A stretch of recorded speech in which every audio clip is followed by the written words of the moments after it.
Welcome everyone to the last session of the day. Thanks so much for staying up so late. So I'll try to entertain you a little bit in discussing something that is, I guess, quite interesting. And I will try to bring you a different point of view. And the topic of this evening is dynamic schemas and how you can deal with that with something that is maybe not the database you would expect. Just a very few words about me. I have been a SQL Server first and Azure Data MVP later for 12 years. After that, I moved to US and I was born and raised in Italy and worked there for a long time. And then 5 years ago, I moved to US and then joined Microsoft. And specifically, I'm now a PM in the Azure SQL group. And I'm focused on Azure SQL, of course, and developers and making sure that Azure SQL is actually one of the, if not the best place for developers to be when they need to manipulate and store data. I'm very active in the community. I love delivering sessions at conferences, especially in person, where we can also have some nice evening party. But yeah, with this time, remote is what we can do. So I still love doing that. And so you can get session information about what I did, a lot of demos and other stuff on my website and the blog. Now, having said that, the last thing before moving to the core of this session is a mention to the book I wrote with several other colleagues last year, focused specifically on a practical way to use Azure SQL for creating modern development for modern developers, meaning that it's very practical focused. So it helps developers to have a practical view of what Azure SQL can do, how to use it, how to take advantage of it. Even if you don't know anything about databases, that's a good start and will bring you to a very good mid to high level. What I like it is that we did it taking into account all the languages. So it's not only focused on .NET. I also like a lot Python. I learned Node. I'm pretty newbie to Node, but it's a very lovely language. Java. So we made sure that you have kind of a sound help no matter what the language you are using for creating your application, and you can enjoy Azure SQL from any kind of language application or OS you are using. Now, having said that, talking about modern developers and modern development, what's that? I mean, modern development is a very common, I would say, sentence that we use today, but what defines something, within our scope, so the development and the developer space, modern? Well, it's a kind of a hard answer. I looked on the web, several websites, several kind of books, and what I found is that basically, to summarize what means be a modern developer or create a modern a modern solution, is that you want to create something that supports multiple clients. Could be a web client, a mobile phone, TV, whatever can connect to the web. That you are creating not only a solution, but a couple of things that compose the solution. So definitely a front end maybe, but definitely an API that exposes the data that your front end usually use to anyone who want to kind of reinvent the way they can use the data that you provide or the service you provide. So definitely creating and giving access to the API in the backend is something that makes something modern. That you want to make your data available in a generic and consumable format. So you want to make sure that everyone can access and consume your data. That, of course, your application can easily scale out and can be easily put into a CI/CD pipeline. So the automation is very high in terms of what you want to deploy and test and release. A modern solution or a modern developer is definitely someone who cares about making an application resilient and fault tolerant. So you really want to make sure that if a node goes down and that node is serving your application, the end user doesn't even notice that.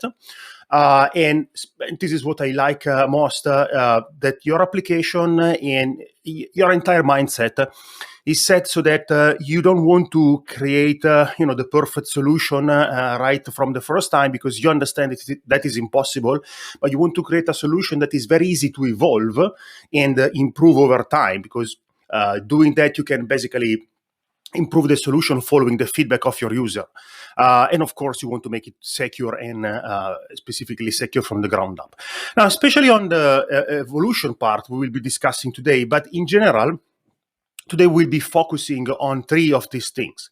The fact that we want to create an API that provides data and access to anyone who wants to use that data, that we want to have data available in a generic format, and I said that we want to be able to easily evolve our solution.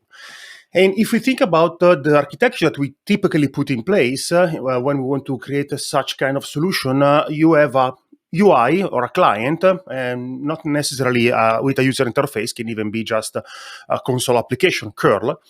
And typically you send a request or some data using JSON format.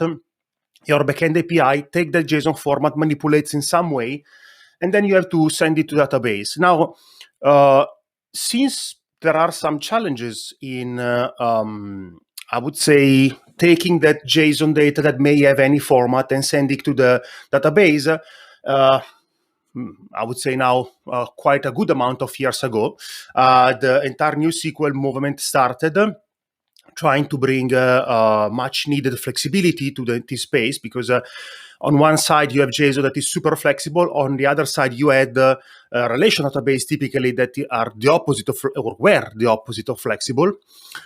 So everything started to become JSON because flexibility was super valuable. And of course, the relational database, Azure SQL included, evolved to incorporate that flexibility into their engine. And so today, for example, you can send JSON, and we'll be doing together in 10 minutes. You can send JSON to Azure SQL, and you can easily expect Azure SQL to be able to manipulate and handle the JSON very nicely. So this means that from a developer perspective, you don't have to deal anymore with the specificity of each different database you may want to use. For example, if you're using a relational database, it will be tables and rows. You get your JSON data, you probably serialize or deserialize it, and we will discuss this also later, into what is a POCO object or a POJO object, or anyway, a class. You deserialize the JSON you got in a class in an object, and then you have an object, not tables and rows and columns. So you want to send that object, again, serialized in a JSON format to your database. And that's absolutely something you can do, and it will bring you several benefits that we'll be discussing today. And you can do it with Azure SQL too. Azure SQL can then manipulate the data, and we will discuss if the data should stay in a JSON format or should be put in another format. But no matter what, the result of any manipulation you will be doing can still be JSON. So Azure SQL can send JSON back to the backend API.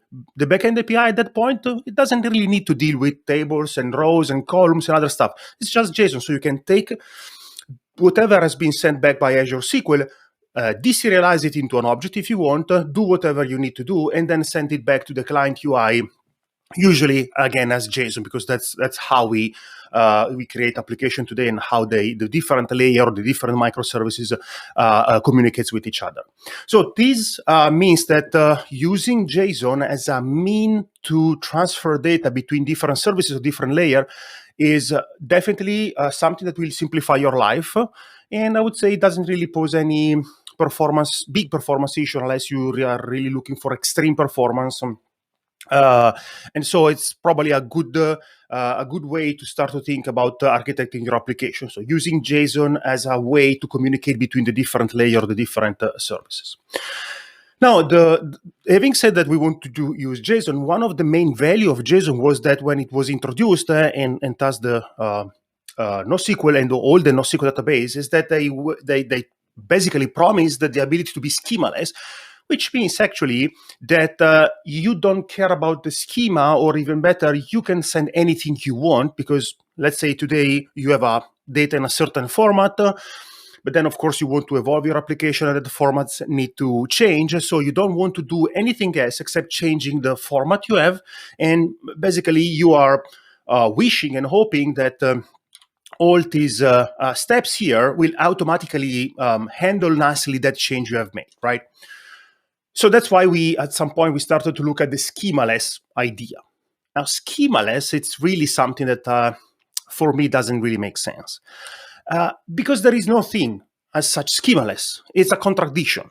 And I'm not the only one saying it. Actually, Martin Fowler, in one of the most beautiful presentation I saw, and it's available for free on his website, and the link here will bring you to that presentation, clearly says that there are no schemaless structure because they have an implicit schema. So the point is not discussing if we really need a schemaless object or a schemaless database or ability to handle schemaless thing, but where we want to manage the schema. So even with NoSQL database or document database or any, let's say, non-relation database, the discussion is not really about not managing the schema or being able not to have a schema, but where do we prefer to manage the schema? Now, we can decide to manage the schema in the application. Every time you take your JSON and you serialize into something or deserialize into something, you apply a schema, basically, because if you need to create a POCO object, that POCO object is actually a schema. So, or you can decide to manage that schema in the application, which is an option, or in the database, or in both, or somewhere else. Now, somewhere else, there are some options, but really, they bring you back to the application management, because even if you have an external schema, at the end, that schema is incorporated usually at least in the application. So we really have two options here, or in the application or in the database. There is a fourth option where you actually don't care about the schema. So you are really schemaless.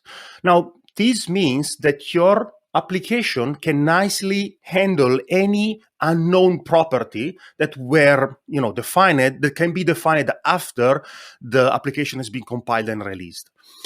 So in that case, yeah, you are really schemaless because I can throw you anything at your application. It will automatically handle, I don't know, a new order property that wasn't there before when you defined your invoice schema, for example.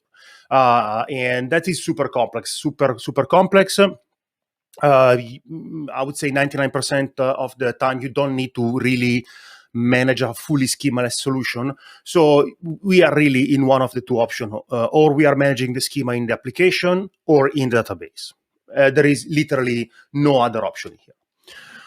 So now we can focus a little bit on the real discussion here. So we said that, yes, schemaless is not really schemaless because we are still managing the schema somewhere. So why all the NoSQL and, let's say, non-relational movement started, and what was the value that it brought to the table?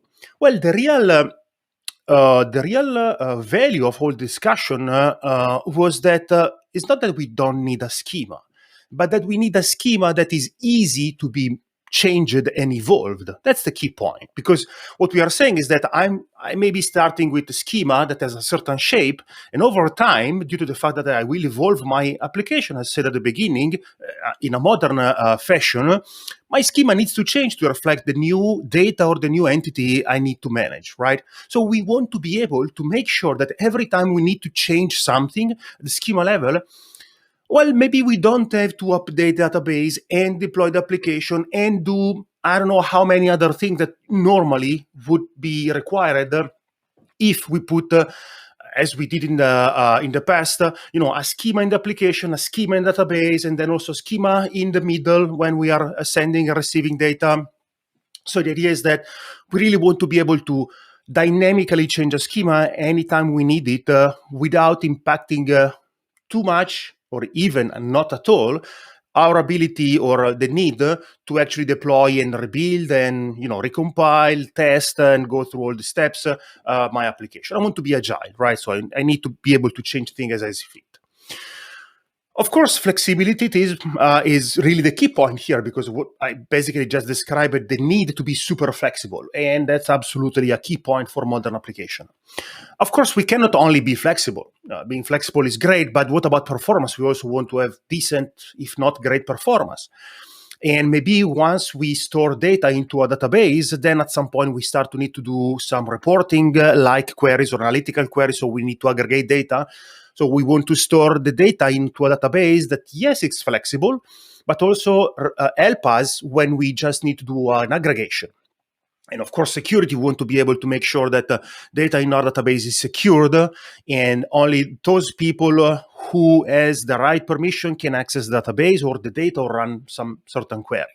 Of course, we want to integrate with other models that maybe we discover are better to represent our business rules, like, for example, a graph model or a geospatial model or whatever other model I may want to have. Of course, we want to be sure that our database can scale, just like our application can scale when there are more workload. There is more workload running or needed or forecast. We want to make sure that our data is absolutely consistent and keep with a good integrity. And of course, we need to be able to manage all this stuff easily, right?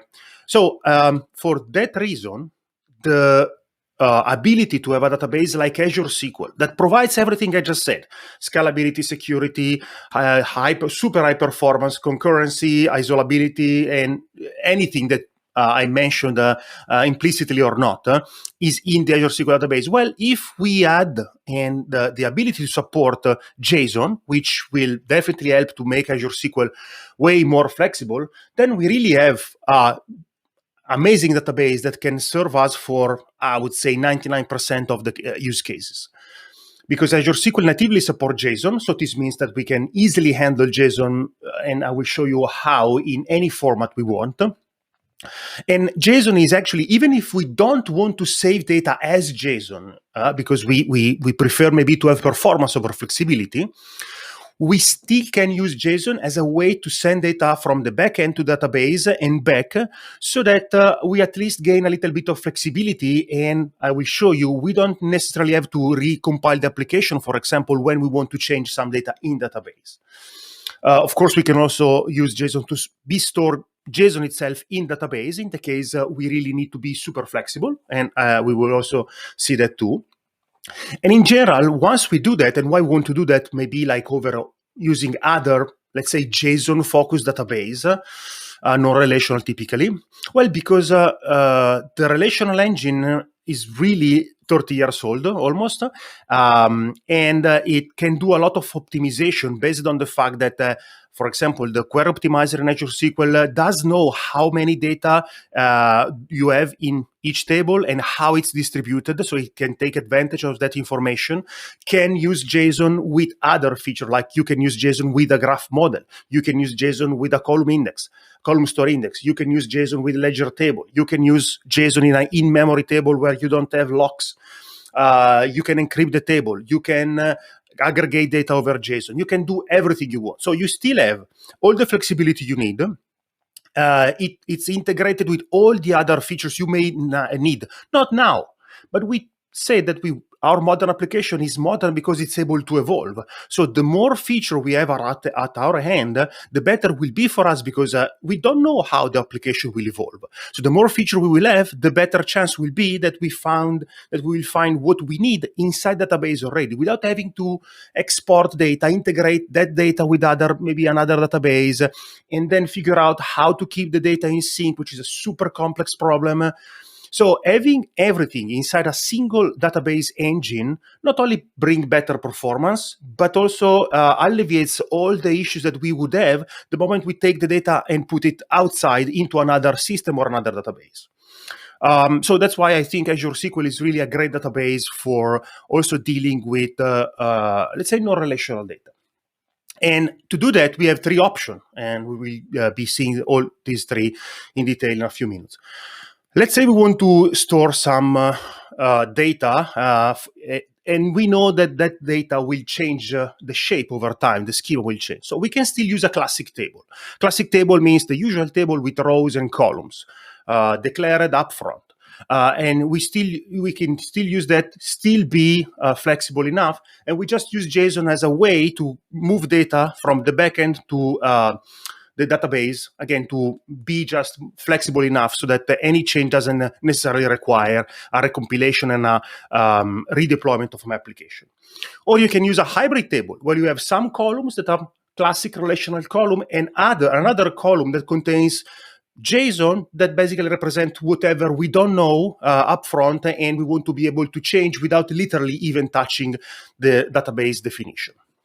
or we can just store JSON as JSON in a table that has a single column or a couple of columns, and basically it mimics what a no-relational database allows you to do. So we have these three options. We'll see them. Now, how we are going to test these three options. I love, it's very simple, but I love it, especially for the simplicity, the to-do MVC sample application that has a framework that allows you to create a new to-do.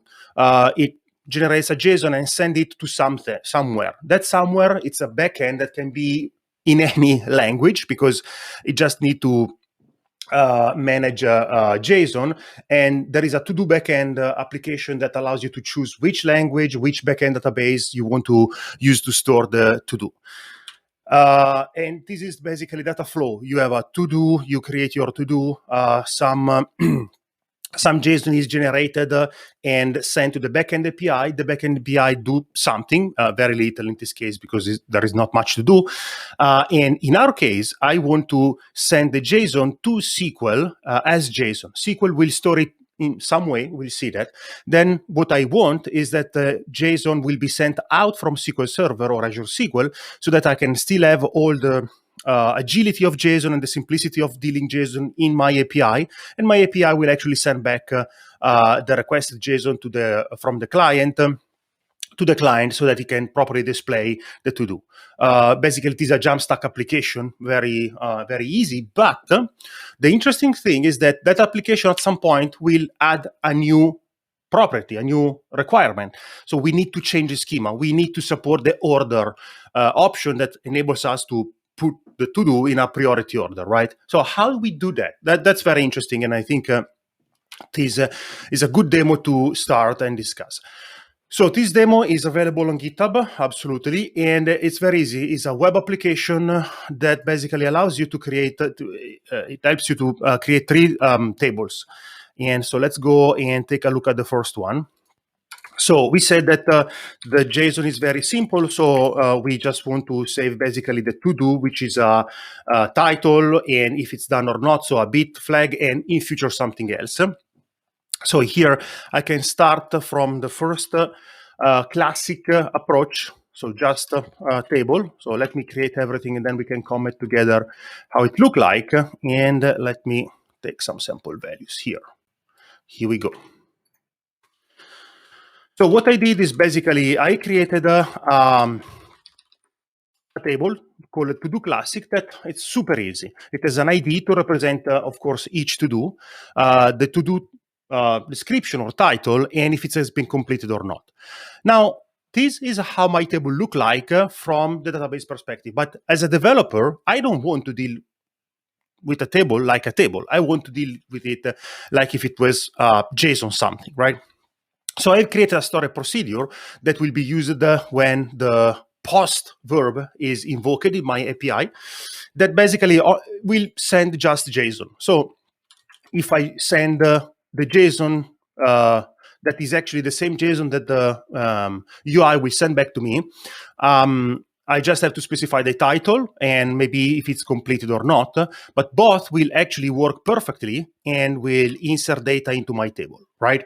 So my table is still a table, but by all means, the only thing I need to send back and forth from my backend to the database is actually this JSON. So for me, it's super easy to create that JSON because I have my to-do object. I will just serialize it, pass it to the storage procedure, and I'm done, right? And of course, I also want to get JSON back. So when I want to get, for example, the first item, I will execute a get to-do procedure that will be invoked when a get method is sent to the backend API.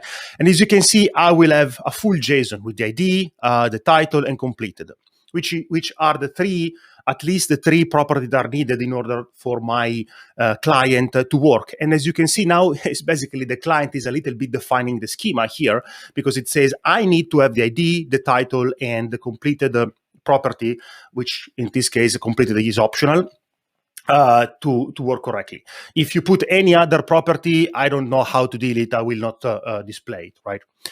But behind the scenes, so I am sending JSON, I am receiving JSON. So I'm receiving JSON as the input of my storage procedure. I'm sending JSON. And the table behind the scene is a classic table. As you can notice here, and I'm also using JSON when I want to ask which kind of ID I want to be returned, because by using JSON here, I'm opening my my storage procedure to be easily expanded. So, for example, let's say tomorrow I want to add a new property, like I just want to also search for completed.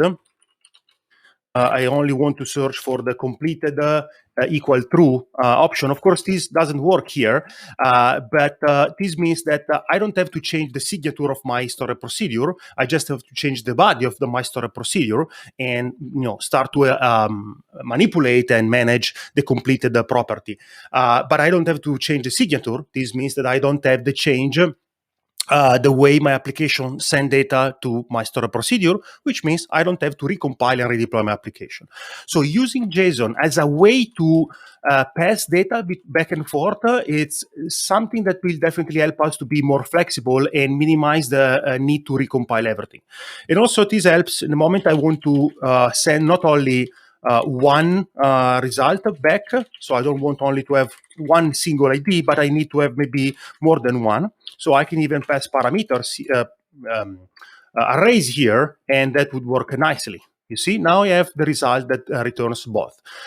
Doing this without JSON in a storage procedure would be a little bit more complex, because we know that storage procedure have a fixed amount of parameters that normally, fixed is against flexible. So by using JSON also as the parameter that we pass to the procedure is a way for us to be flexible. And internally, the storage procedure is super easy. Basically, I am just selecting everything from my to-do classic table, or selecting only the ID I've been told to return, and then I'm just returning a for JSON path, which means basically I can do something like select from DBO to do classic for JSON. Let's say do auto for now, but basically this is the way Azure SQL can turn any result set into JSON. So it's super simple. And on the other way around, if I receive JSON, I have an option called Open JSON that would allow me to access the JSON as if it were a table, and manipulate it using the typical T-SQL commands. So super easy. And I move the complexity inside the storage procedure, but from outside, I send JSON, I receive JSON, that's all. And that's super easy because what I can do right now, if I go to my controller, you will see that my classic controller, when, for example, needs to get something, just call execute the storage procedure specifying I want to do a get, create a payload, which is basically just an object that gets serialized, and the object contains the ID I want to retrieve, and then execute the storage procedure. Connects to Azure SQL, create the parameter called payload, which is exactly this one, and serialize where is that? Here we go. Serialize the object into a string, which is again JSON, call the storage procedure, and get the result. If the result is not null, it will parse it as JSON, and again, the result is JSON. So from a business logic perspective, I only deal with JSON or an object, which is great. And so how to see if everything is working correctly? I told you that I'm using that MVC backend project, and the MVC backend project tell you exactly how your API should be in order to be able to communicate with the to-do MVC client. And here you can download the to-do backend JSON specification, which basically is a test sample. And if you have installed live server in your machine, in your VS Code, you can open the index, and I think it's already here. Yes, perfect. And then you can just run your application. So let me start debugging it. And as soon as this will start, I can go here and ask all the tests to be executed. And nice, all tests are green. Oh, some tests are red. No, wow. Why? Well, this is testing that the information we knew at the beginning, so that we have a to-do with the title, an ID, and a completed property are there. But then at some point, it starts to ask us to track the order, and we didn't plan for that at the beginning, right? So that's the nice part about this project, that you build your API and they will work until here, and then they change the requirement. Now you have to support the order property. That's very typical of a real world scenario. So that's great to as an exercise. So how do we add an order here? Well, that's incredibly easy, even if we have a table, right? So now we have a table.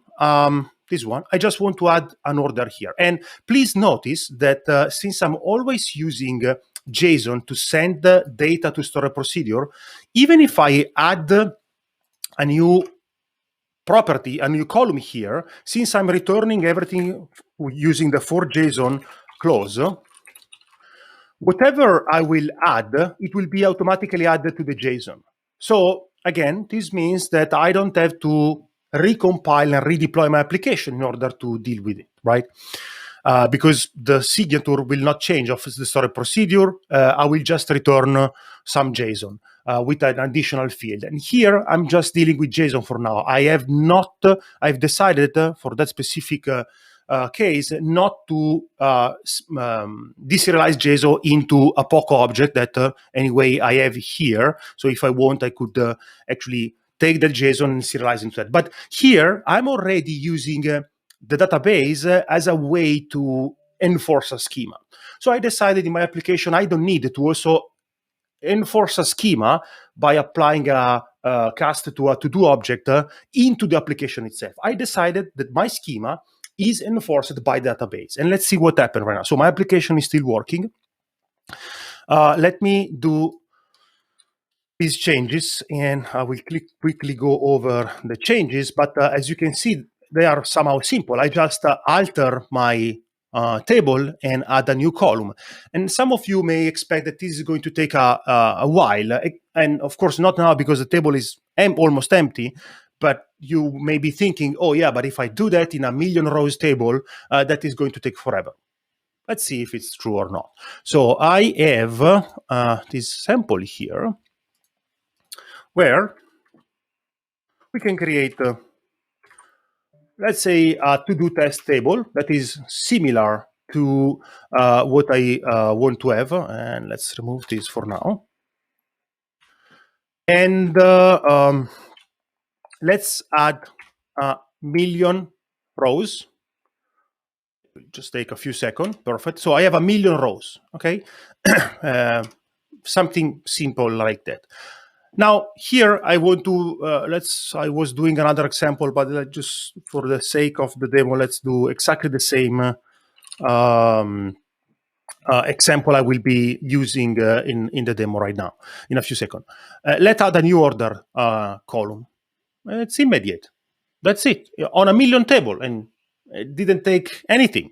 And now all my rows have a column order. Of course, it's not, because all these rows were created when there was no order column, so there's nothing in there. But it didn't take a second, right?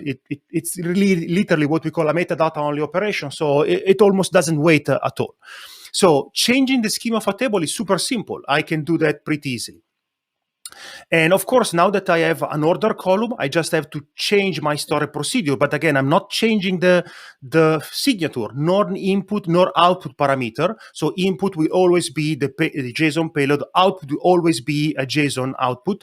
I just have to add the order column so that we correctly manipulate that new information we have. So I'm changing the storage procedure that does the get. I'm changing storage procedure that deals with post. I'm changing storage procedure that deals with patch, and that's it. Of course, I already executed that before, so in this case I get an error, but everything else should be good. So let's comment that and execute everything perfect. Nope, I don't want to save. Now let's go here. My application is still running, right? I haven't stopped, I haven't recompiled, I haven't deployed anything. Everything is still running. Let's run the test again. Nice. Now the to-do is able to actually save the order. And if I go and take a look at these to-do now, you will see that they have an order. So I was able to flexibly change the schema of my table. In this case, in a simple way, of course, I just added the column, but now you can imagine that you can do any change, because the only important thing is that the JSON you return will be compatible with what your application is able to manage. And that's it. That's the order. Now, of course, you may say, that's okay, but I need to change a table, and you cannot do that. You literally can't add a column to your table. So what you can do if you are planning to create an application where you don't want people to change the schema of your table, you have the two other options that we were mentioning before. One is to create an hybrid solution. Hybrid solution means that you are actually creating a table with the column will be there because they are needed by your application to be there in order to work correctly. And then what I usually do is create an extension column where I put all the JSON I want. And that extension column is a JSON column, right? So is JSON is one. And then what I do, and let me create this and show you how it works. Again, it's much easier to see some samples. Sorry. Here we go. No, sorry, this one. Let me close this. Okay, hybrid. The difference between what we did before and we are doing now is that I can always send JSON, as we said before. Here, I require that my object has an extension property that contains everything I haven't planned before or upfront. So here, sorry. Let's go. So here, I can easily have an extension that contains everything does not fit in existing column. So it's very easy to manage. And this means that if I want to, let's say, add a new property here, I don't literally have to change anything, because here, let's say I want to now support the order, and let's say this is 1. It will work already perfectly because, yep, that's the point of having this extension column, that you can literally put whatever you want. And the result is that we are going to send back to the application. In this case, again, I decided to follow this path, the data that is extracted from the relational column plus the extension. Now, I could have created the final JSON right here in Azure SQL, because we do allow you to modify JSON and create some JSON on the fly. But honestly, merging JSON is something that is computationally complex. So it's probably better to be done in the backend. And for example, it is exactly what's happening here. If I go to the hybrid controller and go to the execute procedure, you will see here that I'm merging the JSON. So I take the JSON that has been generated from querying the relational columns. I am taking the JSON that has been stored in the extension column, and I'm doing the merge so that only one JSON that is exactly what the front end expects to receive will be generated. And as a result, if I go here and instead of testing the classic, I test the hybrid, you will see that everything already works perfectly, because even if we created a table that doesn't know how to handle the order object that has been added, that will be added later, everything that doesn't fit into the existing column will be stored into this extension one. And of course, this logic to decide what to store in the extension and what not to store in the extension is something in the provided in the backend API. So if I go here, not in the execute procedure, but in this case in the post, yep. Oops. Here we go. Oh, no, sorry. This I decided to post to do hybrid. Let's go here. Yeah, that's how we are doing it, right? So basically I'm opening the JSON, I'm taking the title and the completed in the related columns, and then saving the extension as JSON into the extension column. And that's it, because what I am basically sending is payload. So let's see how this payload is created. For example, in the post, definitely.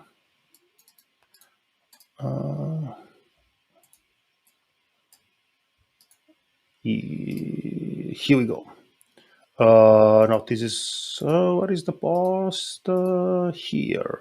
Okay, let's go to the create payload. Here we go. And so to create the payload, basically, I am getting the document I receive from the front end.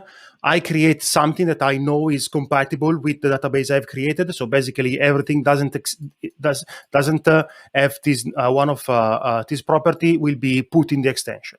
So very lightweight JSON manipulation on the backend, which is perfect because it's .NET, is fast, is compiled, and then everything is moved to the database where the well-known column are stored as a relational column. Everything needs to be flexible, is going to be stored in the extension column. The other option we have is to save everything as a document, which means that basically we are doing something like that. We are creating, in this case, a table with an ID and a to-do. Or we could even just create a table with a to-do, and that's only because we can always create a calculated column with data extracted from JSON. So in this case, I create a to-do, and literally it's basically very similar to no relational database, because let me show you. There is one here. I'm inserting some data, inserting the usual JSON, and you can see that basically everything is a JSON, right? Now, this is tricky because if I really want to manage everything as JSON, and this is exactly what I'm also doing here in my document controller is what manage everything as a document. Here let's say I'm accepting JSON and just returning JSON, right? Well, JSON doesn't have a schema, right? So if I try to run my test with the document, sorry, not the classic. One test will fail because at some point the test will try to send a new to-do that is not completed by not specifying the completed property at all. So the JSON only contains the title, right? So if it only contains the title, this means that the test that is actually checking for the existence of the completed property, at least set to 0, it will not find the completed property, right? Now, that's because there is no schema enforced anywhere here. It's not enforced in database because I'm just saving JSON, and I'm not enforcing it here, for example, because I'm accepting everything. Now, if I want to enforce the schema here, instead of just accepting any JSON, I should accept a to-do object that I have created here. But basically, I'm creating a schema, right? So I'm saying I want to accept only those JSON that will be sent as part of the post method that are adherent to this schema. But basically, I'm creating a schema. I'm validating the schema in the application. Exactly how I would do the schema validation when writing data into a table. I can only write data into a table if it's adherent to the column and the types I defined. And in that case will be the database managing the schema, right? In this case, if I want to move the schema validation to the application, I need, in this specific case, to make sure that I don't use generic JSON. So I need to lower a little bit the flexibility because I want to be able to correctly handle the to-do. And then I have to save it. And then let's recompile. Probably I have to do also it here. Save. And oops, stop. And okay, start again. And now you will see that as soon as this is done, the application will run correctly. And yep, Perfect.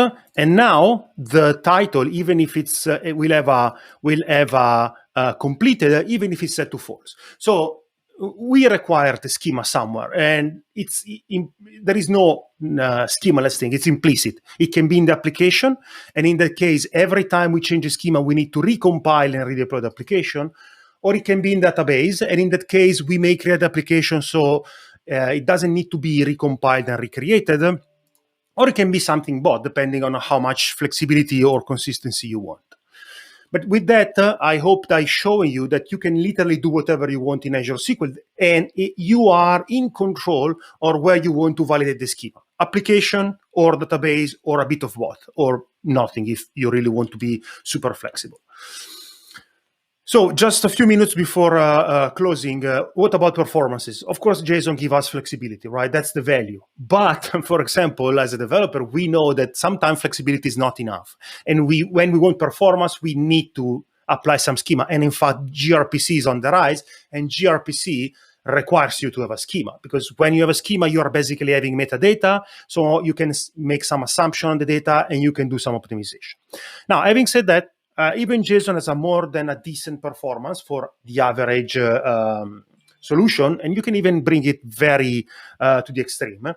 So this example shows a hyperscale generation 5 4V core database managing almost 20,000 requests per second using the API I shown you.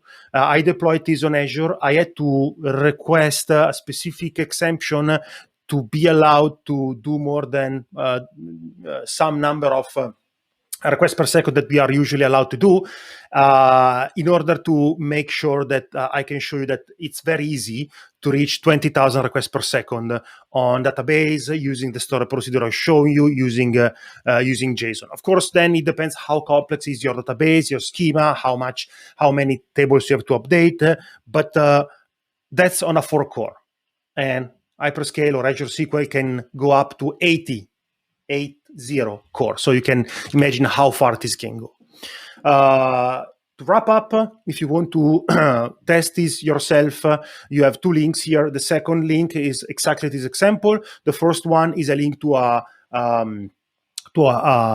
article, a blog post that shows how you can actually reach 10,000 requests per second with Azure SQL, Dapper, and JSON. And of course, you can go even higher than that. And last one, we did many other examples on how you can actually take advantage of Azure SQL, JSON, Graph, Geospatial, all the goodness that Azure SQL has. Just go to docs.microsoft.com, code samples, search for SQL database, and you will see there are plenty of stuff you can use to start to see Azure SQL and the relational database in a more modern way. With that, thanks. I think I'm pretty on time, so let's check with our friends at Codecamp.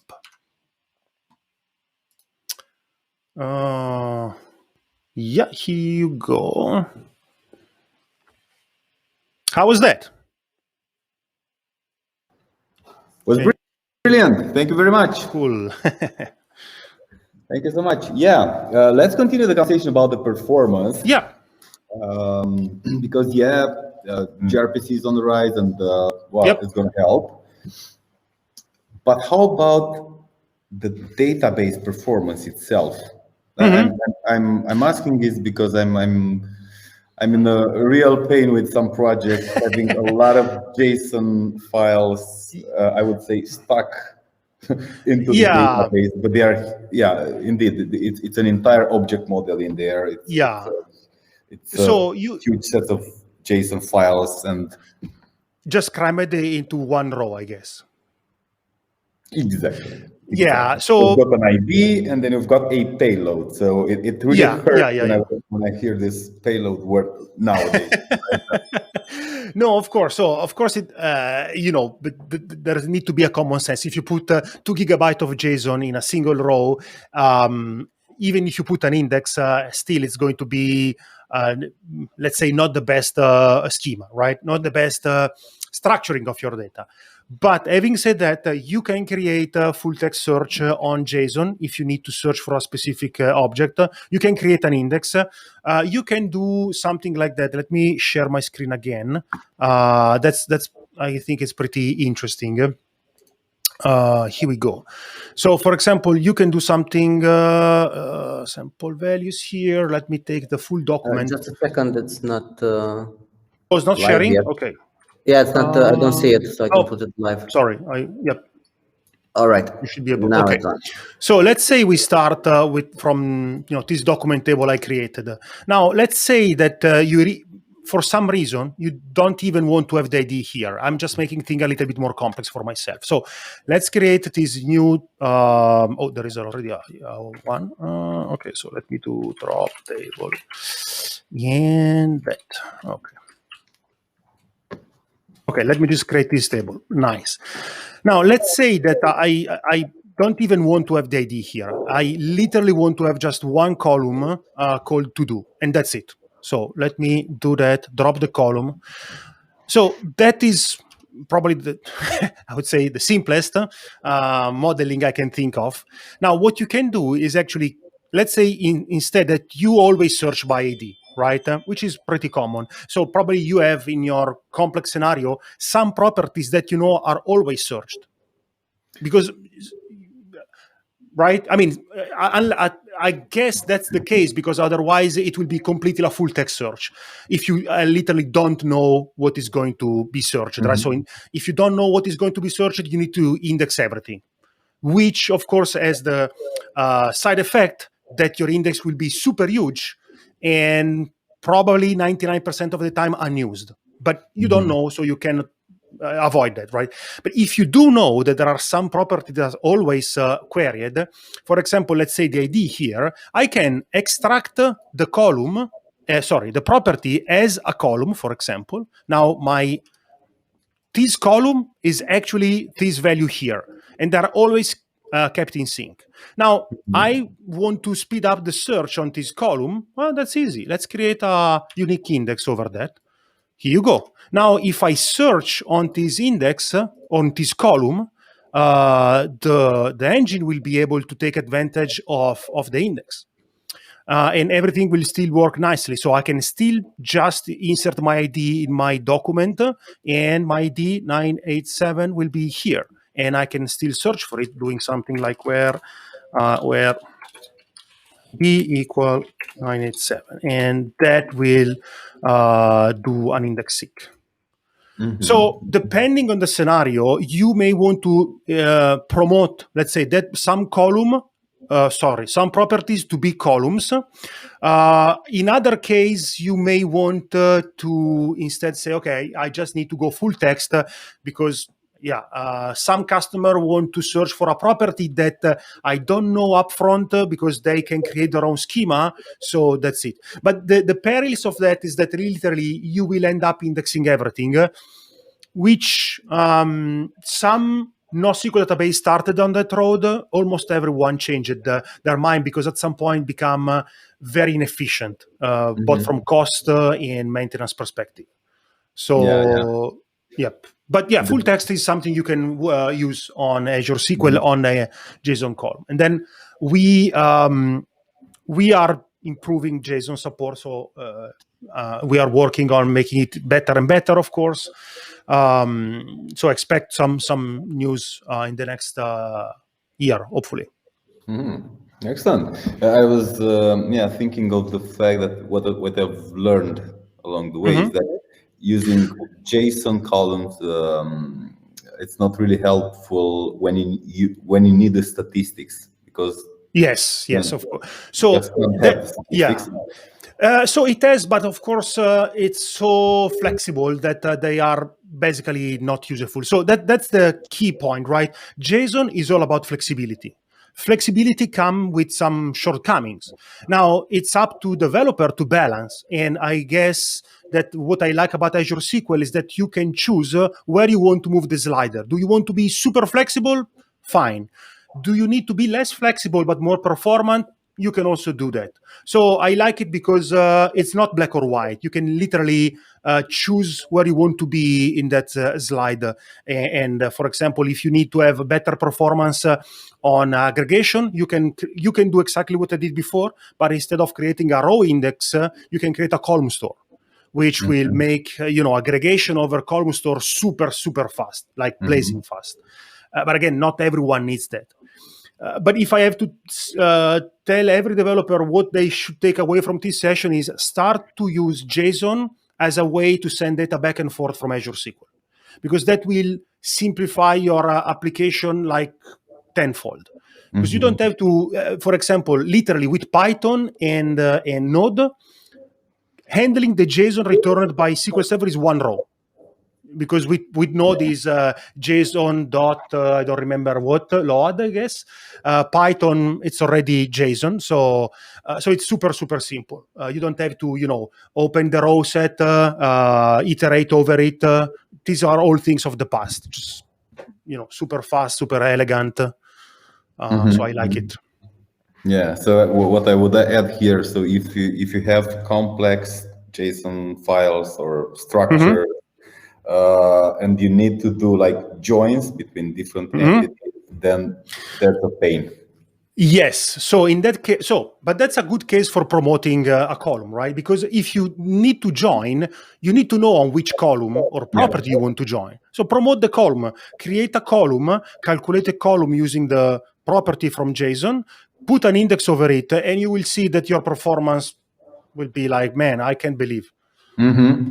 Yeah, really helpful and insightful. I was wondering, what else from the technology spectrum is under your radar? What's your, I don't know.